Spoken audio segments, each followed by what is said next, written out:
That's Dionne Warwick, and I'd say a little prayer, and it's a great honor to welcome her to the program right now. Good morning, Dionne. How are you? I'm fine, honey. Thank you. How are you? I'm wonderful. Congratulations on this. Must be what, your 55th year in the music business? Sure is. I'm not too far behind you for the radio biz by about only 10 years. And, it's a pleasure to have somebody whose music and career I've enjoyed so much over all these years. Just an honor to have you here. But you haven't stopped. You've got another project that we're here to talk about.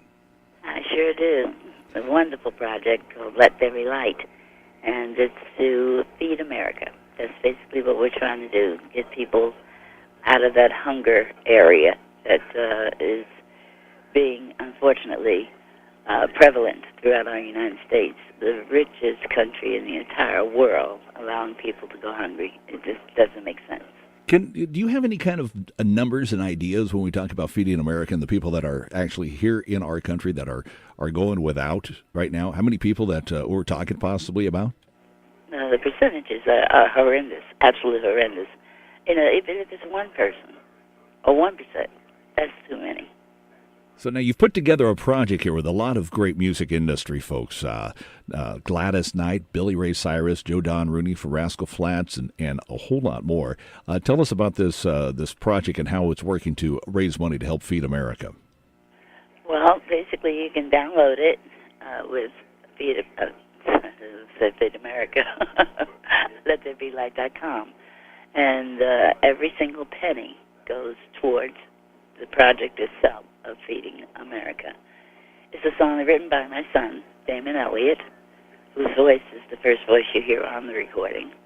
And all of those who are also a part of the project are there because they want to be. They want to be a part of a solution to something that is such devastating as people going hungry for no reason. There's no God-given reason for anybody to be hungry in this country, or anywhere else for that matter. But right here in the United States, no, it's not a good thing. And Feeding America is a network throughout the nation here.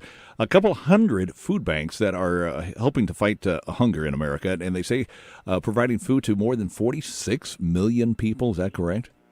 Yes, right. And that's ridiculous, isn't it? It is ridiculous when we think about that. So many of us right now, as we've got our day started here on the West Coast, we've had our food and our breakfast, and it seems to be available every day. But I'm sure if we were more aware, we'd probably find out right in our neighborhood that there are those that are going without. Without a doubt. I mean, you said your breakfast table, as you just said, and have your cereal, whatever it is you have for breakfast, get in your car and drive to work, you see along the road, feed me, I'm hungry. And it's heartbreaking. It is. Dionne, let's take a moment, just step down memory lane if we could, and talk about your career over all these years and the great music that you've been a part of. You started off, in a trio, a gospel trio, is that right? The gospel airs, yes. My cousin, my sister, and myself. And we love gospel music, as we still do, and sing it as often as I possibly can. That's how I was brought up on gospel music. I come from a gospel singing family. Definitely has some influence in how you sound. The different songs that you were a part of, like I Say a Little Prayer, that one was a Burt Bacharach song, I believe, correct? Bacharach and David, Hal David. Yeah, Burt was on the program one time. A great talent. Did you get a chance to actually go pick out these, or were record labels saying this would be a good one for you? No, the decision basically is made through the listening ear. People who heard the recordings on radio made the decision as to whether they wanted to have it as part of their collection or not. So I left that to the public. You were able to have a great success, and then things kind of quieted down, as often happens in careers, but you came back after kind of a little hiatus. I sure did. It was a case of my two composers, Bacharach and David, decided they were no longer interested in writing together, and kind of left me out with producers or composers.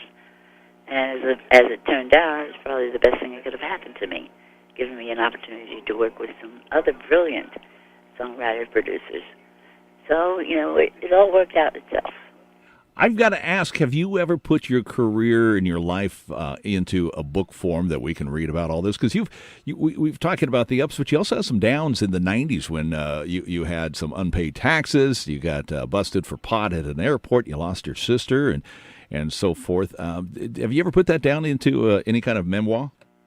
My life as I see it is available. There it is. I knew that had to be around here. I'm going to have to find that one and read that. So, well, listen, Dionne, it's a pleasure having you on the program here, and an honor to talk to a music icon like that. And it's great that you're part of this project, Let There Be Light. And again, that's how we can be helpful. We can get the music. It's called LetThereBeLightProject.com.